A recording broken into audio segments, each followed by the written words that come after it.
General Counsel, Mr. Stretch, no senator. We reviewed a report on that account and analyzed it through regular channels using regular procedures. Was this truthful testimony, Ms. Williams? No, Senator. It's in fact an outright lie, is it not? It is, Senator. We just saw the documentation. Facebook received not just a request, Facebook received direct pressure from the Chinese Communist Party and bowed to it and discussed it internally and planned it and then lied about it to Congress.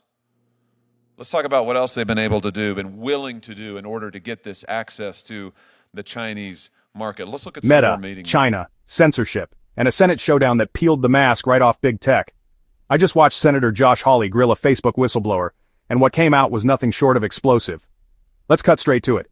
Facebook's parent company, Meta, has long claimed it doesn't do business in China, but according to whistleblower Elizabeth Williams, that's a flat-out lie, not a misunderstanding, not a technicality, a lie. She says Meta has an Let me just start with something that you referenced, Ms. Williams, a moment ago. Facebook Meta issued a statement again last night saying that they don't do business in China. Now, is that true? Facebook Meta is not doing business in China? Is that accurate? That is not accurate, Chairman Hawley. Facebook has a $18.3 billion business in China. And to give just one example, in 2014, it launched Oculus in China with a strategy of playing dumb. And Oculus has continued to grow as a significant part of their business. In fact, they have, since 2014, 2015, they have launched multiple apps in China, often without, well, always without seeking authorization from this government, not informing their shareholders, not informing Congress, not informing the public. And now they have employees in China. Is that accurate? They have a partnership with Tencent in China. Is that accurate? Their Oculus VR business is in China. Is that accurate? So tell me this, why has Facebook Meta been so obsessed, if I can use that word, with breaking into the Chinese market? What is this all about? It is incredibly valuable for Meta. Monetarily? Absolutely. So we're talking about profit at the end of the day. We are absolutely talking about profit. Profit and power. Let's talk about what Meta has been willing to do for profit and power. You said just a moment ago that Meta's dishonesty started with the betrayal of core American values, and you mentioned that Mark Zuckerberg has pledged himself as a free speech champion. I notice he talks a lot now in the American media about free speech. I notice he talks a lot when he goes to the White House about free speech and how Facebook won't censor and Facebook will protect the rights of all. Have you ever known Mark Zuckerberg to censor on behalf of China? Yes, Chairman Hawley. Let's talk about a few specific instances. In 2017, she says Meta has an $18.30 billion pipeline tied directly to China, stretching back to Oculus in 2014. And here's the wild part. They kept it off the books. No disclosure to Congress, no heads up to shareholders, just quiet deals in silence. And when Hawley asked point blank if Meta was doing business with China, Williams didn't hesitate. That is not accurate, she said. But it gets darker.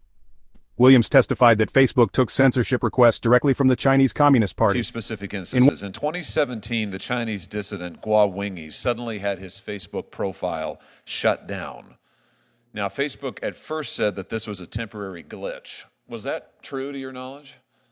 No, Senator Hawley. In fact, Facebook shut down this dissident's page. This dissident, as you pointed out a moment ago, was living on American soil at the time.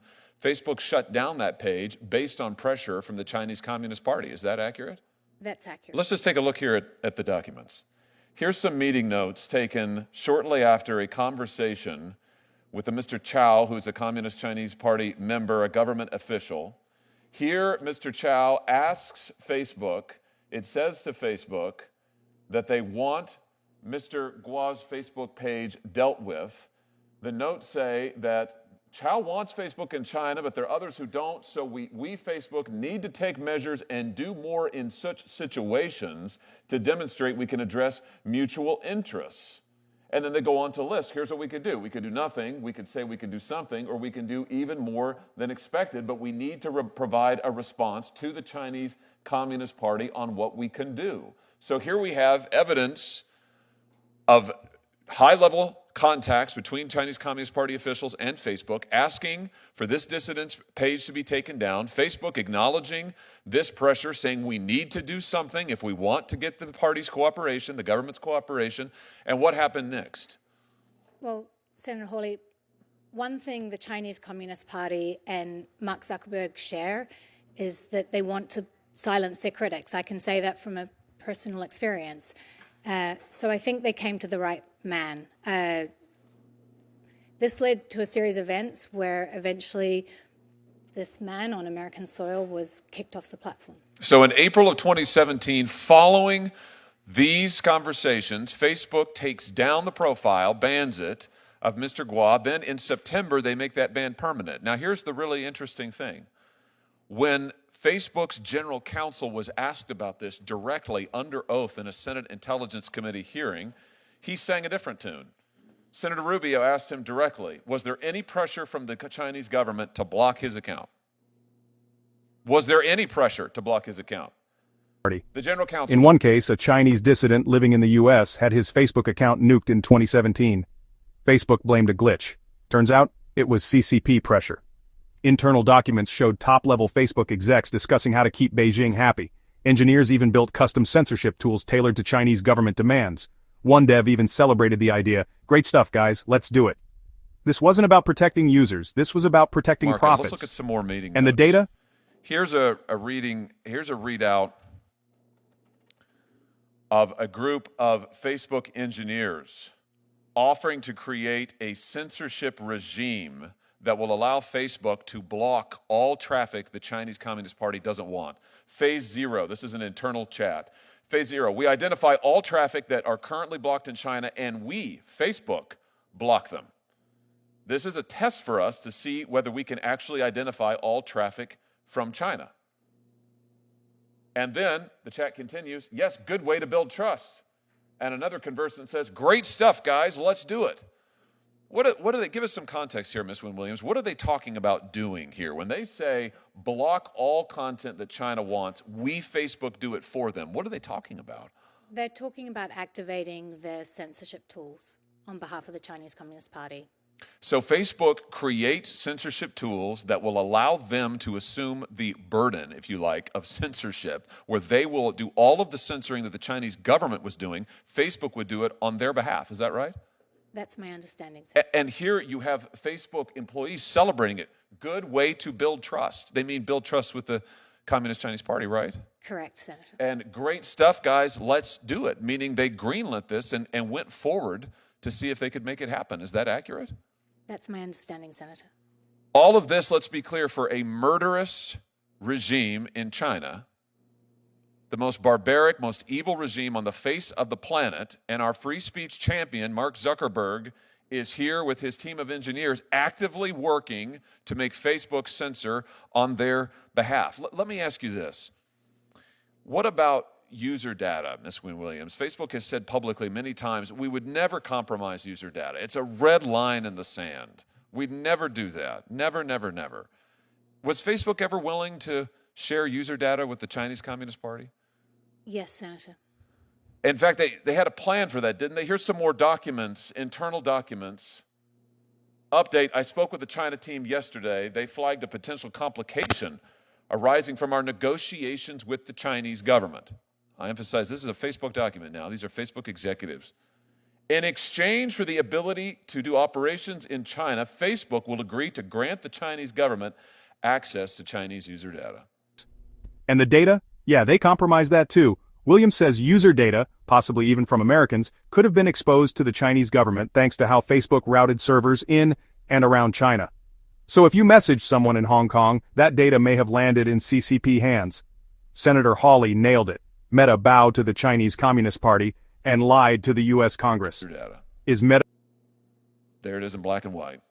Facebook will agree to grant the Chinese government access to Chinese user data, including Hong Kongese user data. And then they talk about they're going to have to get their Hong Kong citizens to re-agree to terms of service so they can slide this right by them. This is extraordinary. Can I just ask you, Ms. Wynne-Williams, was Americans' user data ever compromised? Or they ever plan to compromise American user data in any way? Do you know? One of the challenges with the servicing a market as big as China was the internet infrastructure that would underpin that. So I mentioned the cable that they joined between the US and China, and that would be very helpful. But in servicing this market, but it would still mean that the service would be slow. So they contemplated using POP servers, and POP servers as a technical data center that brings the data closer to the end user. The challenge with POP servers is that you can't segregate data. It would have American data, it would have Chinese user data, and it would be on Chinese soil. So I want to just be clear about this. Here in this document, Facebook is talking about making Chinese user data available to the Chinese government because they're going to store that data in China. Is that correct? Correct. But when you store that data in China, Americans who exchange messages or other information with Chinese Facebook users, that would mean the Chinese government could get access to the American data as well. Is that correct? Through the POP servers, potentially, yes. And Facebook was willing to take that risk? Yes, there was a lot of discussion about this, and ultimately, yes. I mean, this is extraordinary. This is exactly contrary to what Facebook has represented for years. Here, they're willing to build data centers, store data in China. They are willing explicitly to give the Chinese government access to it. And if that means that American user data is also compromised, they're willing to do that too. All for profits in China. There was virtually nothing they weren't willing to do. Chairman Grassley? And I'm only sitting over here because of your chart. I take very seriously adversaries. Is Meta a threat to free speech? Should Congress act? That's the real question now. If this shook you even a little, smash that like button, subscribe, and share this with someone still defending big tech. Until next time, stay sharp, stay skeptical, and stay loud.